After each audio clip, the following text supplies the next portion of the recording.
I'm Emily. Welcome to Scars and Stories. If you like storytime vibes, hit subscribe and let's dive in together.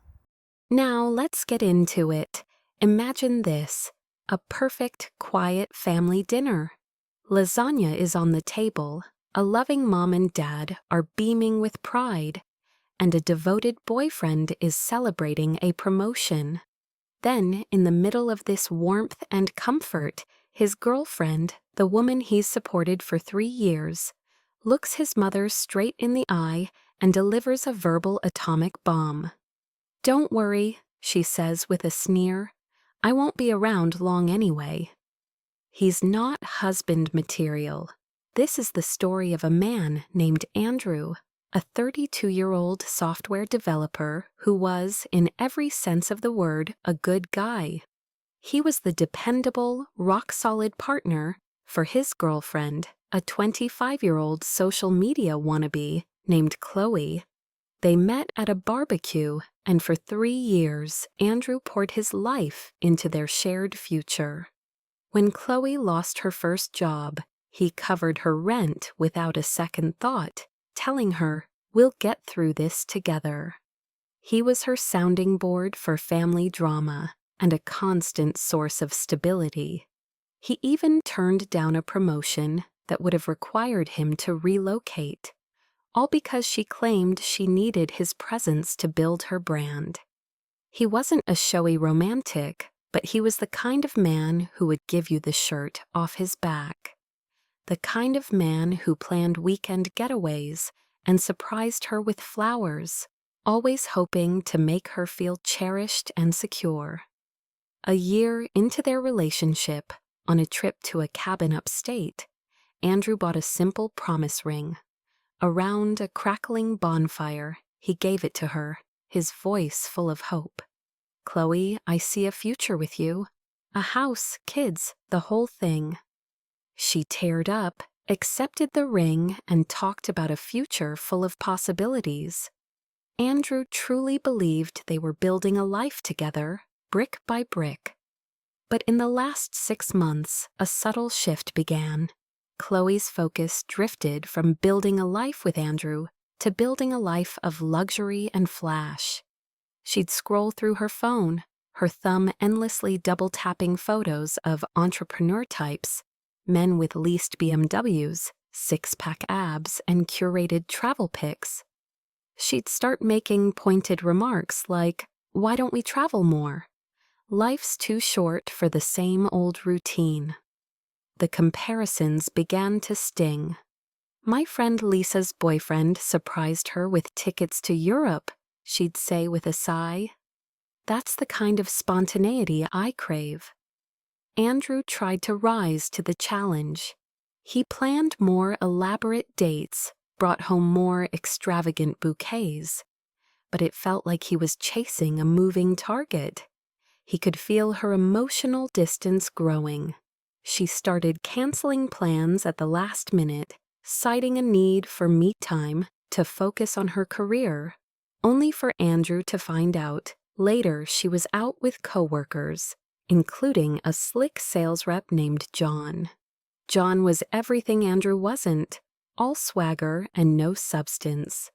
A guy who posted endlessly about his hustle and drove a leased luxury car. Andrew wasn't the jealous type, so he trusted her, but the late nights, the secretive texts, and the sudden shift in her priorities were red flags he chose to ignore.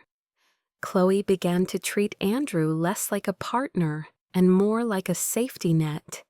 Reliable, always there when the excitement of her budding life fizzled. He sacrificed his own hobbies and passions, like joining a local hiking group, because she wanted more couple time, but her demands were a bottomless pit.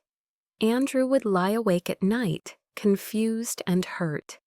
He wondered if being dependable was a flaw, if his loyalty was what made him boring. The constant emotional withdrawal wore him down, but he never raised his voice, never accused her. He just kept showing up.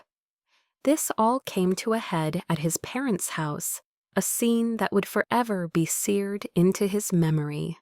Andrew had just received a promotion at work. A modest step up with better hours, but a big deal to him and his family.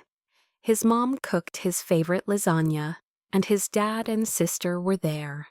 It was a small, warm gathering, a celebration of his hard work and dedication.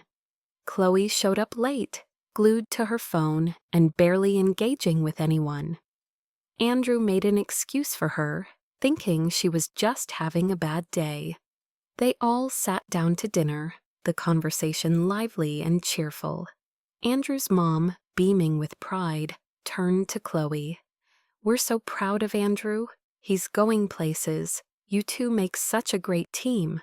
When's the wedding talk starting?" That's when it happened.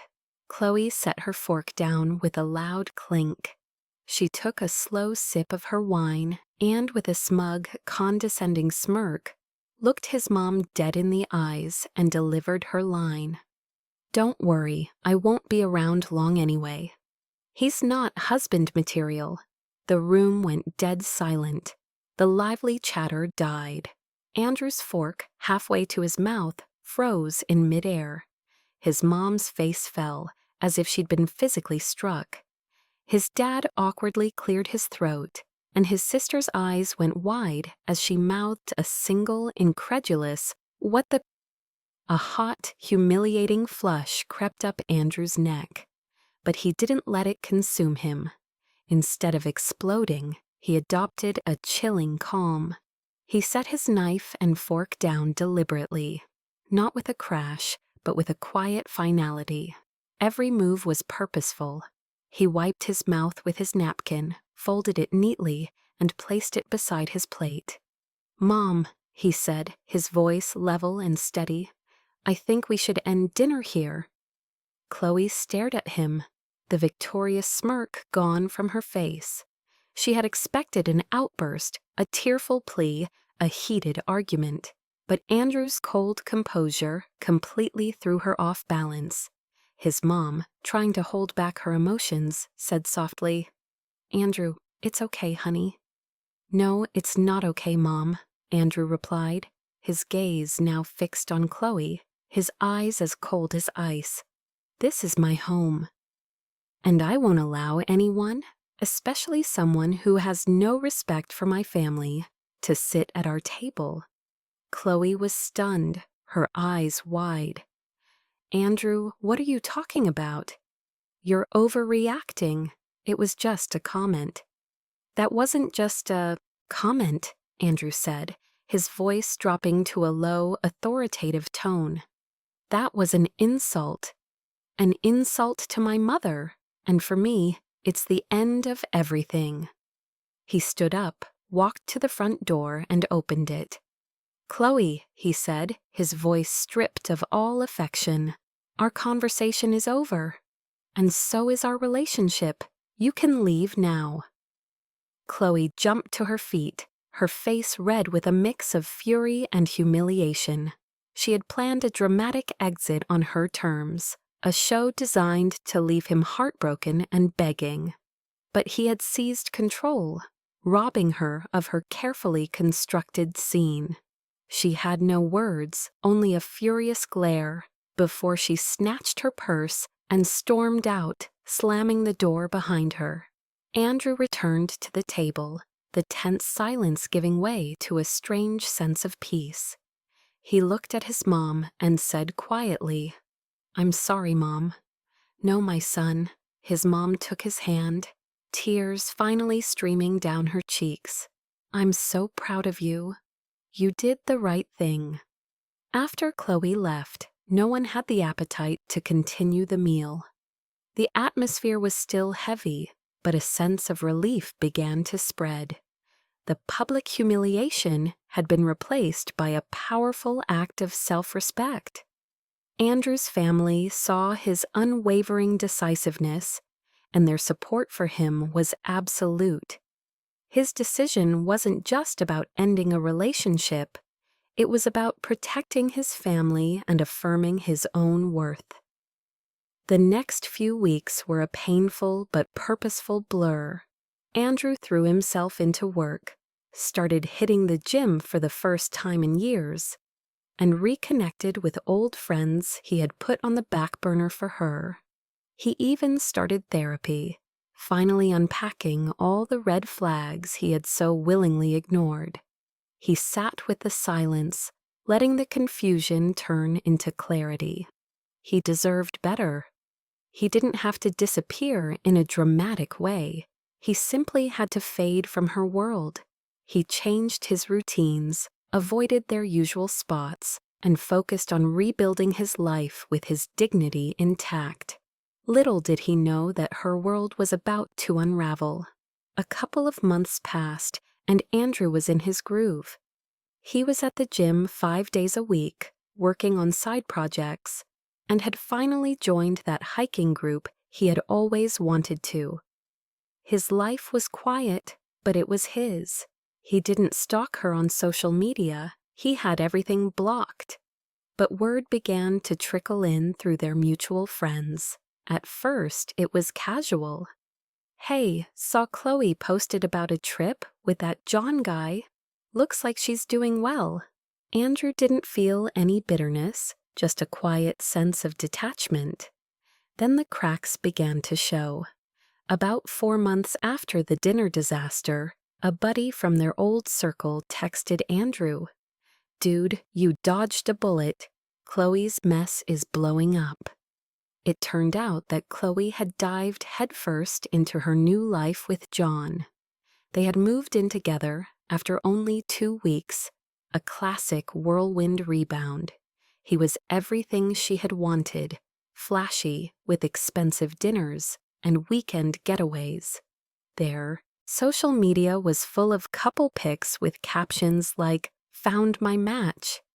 But behind the scenes, the picture wasn't so pretty. From what Andrew had pieced together, and he never went looking for this information, it just found its way to him, John was a nightmare. He was verbally abusive and controlling, always critiquing her social media posts because they weren't on brand for us. He would flip out over the smallest things, like if she so much as talked to a male friend. And the kicker? He was cheating on her the entire time, using the very same networking excuse she had used on Andrew. The implosion of their relationship was public and incredibly messy. They had a huge fight at a bar, where a mutual friend of Andrew's witnessed John screaming at Chloe in front of everyone, calling her clingy trash and dumping her on the spot. He kicked her out of his place that same night, but he didn't stop there. He went on a tirade on social media, posting shady stories that implied she was the crazy one, and even leaking private text messages where she was begging him to stay. Chloe's social media presence, the very thing she had been willing to throw Andrew away for, tanked. Her followers dropped, and brands began pulling out of collaborations. To make matters worse, since John was her co-worker, HR got involved in the public drama, and she was let go for unprofessional conduct. Jobless, broke, and crashing on a friend's couch, Chloe's world came crashing down. That's when her family re-entered the picture. Chloe's parents had always been a bit intense. Her mom, the enabler, her dad, the gruff but fair type. They had always seemed to like Andrew, but after the breakup, it had been radio silence, until now. About 6 months after the dinner, Andrew's phone rang. It was an unknown number, but he picked it up on a whim. "Andrew, it's Karen, Chloe's mom. We need to talk about Chloe." It turned out that her family was deeply ashamed of her behavior. Chloe had initially spun a tale about how Andrew was holding her back. But when John's abuse came out and she showed up at their door, broke and hysterical, the truth finally spilled out. Her dad had confronted her, saying, "You threw away a good man for that loser." Her siblings had distanced themselves, her brother telling her bluntly, "You're on your own. Learn from this." Andrew listened to Karen's tearful apology. "We didn't know how bad it was," she said. "You were always so good to her." He listened politely, but he didn't engage much. It was satisfying in a quiet way, not a feeling of revenge, but of justice. Her betrayal had boomeranged back on her. She had discarded him like yesterday's news. And now she was the one who was irrelevant, discarded from her own circle. Her family's shame was the final blow. They weren't defending her anymore. They were regretting enabling her entitlement. Andrew didn't gloat or reach out, but he knew karma had hit hard. She had built her better life on sand, and it had crumbled beneath her. He, on the other hand, was solid, focused on his own rise. And then the attempts began. About 7 months after the breakup, Andrew's phone buzzed with a text from an unknown number. "Hey, Andrew, it's Chloe. Can we talk? I miss our chats." He read it, felt nothing, not anger, not nostalgia, not even a tug of curiosity. He just deleted the text and blocked the number. But she persisted. The next day, another text from a different number. "I know I hurt you. John was a mistake. Let's grab coffee." Ignored. Then came the phone calls and the voicemails. "Andrew, pick up. I messed up big time. You were always there for me, and I took it for granted." John, he wasn't who I thought. He was abusive, controlling. "I see now what I had with you." Her voice cracked, but even in her supposed remorse, there was a familiar thread of entitlement. She sounded as if he owed her an answer, as if his dignity was something to be bartered for her closure. He listened once and then deleted the message. No response. The desperation escalated at the 8-month mark. She showed up at his gym. He was in the middle of a set when she approached, looking disheveled and worn down, her eyes puffy. "Andrew, please?" 5 minutes. He set the weights down, wiped the sweat from his brow, and kept his face neutral. "Chloe, what do you want?" She launched into a prepared speech, desperate but still twisting the narrative to suit her. "I was confused," she began. "You were so safe. I felt trapped. But John showed me what real chaos is. I need stability now. We can start over. I'll change." Andrew just shook his head. "You said I wasn't husband material, remember? In front of my family." Her face flushed with shame. "That was stupid. I was trying to push you away because I was scared. But look at me now, alone, broke. My family's pissed. My friends ghosted me. You win, okay? Just come back." Her hypocrisy was stunning. She was framing her betrayal as his fault, her karma as a bargaining chip to win him back. "No, Chloe, we're done." Andrew grabbed his gym bag and walked away, leaving her standing there. "You're heartless," she screamed after him. The toxic brigade followed. Her best friend ambushed him at a coffee shop a week later, a clearly coordinated effort. "Andrew, Chloe is a wreck. She cries every night. Give her another chance. She's learned her lesson." Andrew just sipped his coffee, completely unmoved. "Not my problem." The friend pushed. "Come on, you loved her. Her family is begging too. Don't be petty." It was a transparent guilt trip, painting him as the villain for not rescuing her. "Tell her to move on," he said calmly, paying for his coffee and leaving. Her family started to pile on as well. Her dad texted, "Son, Chloe's in a bad spot. John ruined her. You're a good man. Talk to her." Ignored. Her mom called again. "Andrew, she's family to us. Don't throw away 3 years over one mistake. She's desperate. Help her out."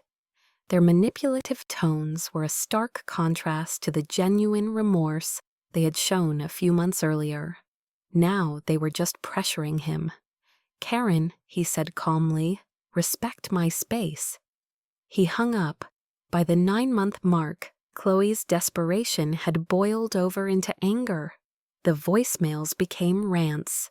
"Fine, ignore me. You're pathetic anyway, hiding behind your dignity. John was right. You're boring, but you'll regret this when I'm back on top." Her texts flooded his phone. "You think you're better now? Enjoy your lonely life." The veneer of regret had peeled away to reveal her true colors. Vicious one minute, pathetic the next, with no real remorse, only a desperate need for her safety net back. He blocked everything, documenting just in case. The attempts peaked, then faded. The power had shifted completely. She was unraveling, grasping at him like a lifeline, while he was free, untouched, and thriving. 10 months later, they found themselves at a mutual friend's wedding. Andrew almost skipped it, but decided that life was too short to avoid things because of her. He had met someone new, Ellie, a graphic designer who was kind, grounded, and ambitious in a way that wasn't destructive. They had been dating for a couple of months, and she was the opposite of drama. The venue was beautiful, an outdoor garden with string lights and the happy sounds of laughter. Andrew, sharp in a suit, was chatting with old friends, Ellie on his arm. Then he saw Chloe. She was alone at a table, a drink in her hand.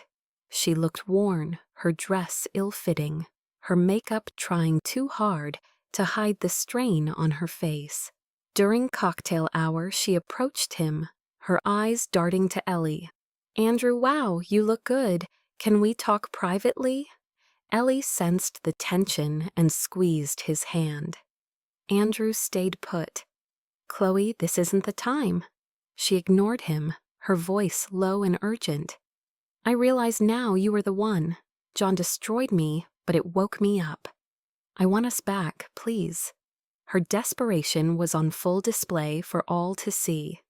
Guests were beginning to glance over, but Andrew was calm, evolved. There was no sympathy for her, just facts. "Chloe, that chapter's closed. I've built something real here. My career is booming. I'm surrounded by great people, and I have a peace I never had with you." He nodded to Ellie.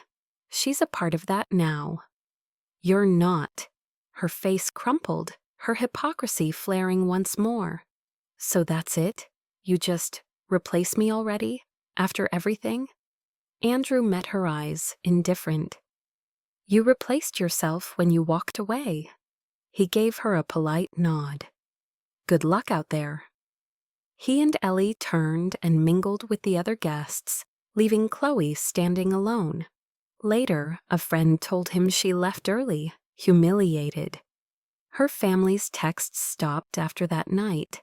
Andrew, on the other hand, danced with Ellie until dawn, laughed, and celebrated the joy of his new life. Chloe was irrelevant now, a lesson learned, nothing more. He had moved on completely, thriving in ways she never could have imagined. If there's a lesson here, it's this: loyalty and stability are not flaws. They are the foundations of a real life, and those who mistake them for a trap will inevitably find themselves trapped in their own making. Remember, self-respect is the ultimate revenge. Andrew showed us that walking away with dignity speaks louder than any argument. If you enjoyed this story, hit subscribe, drop a comment, and share it with someone who needs this reminder. I'm Emily, and this is Scars and Stories. See you next time.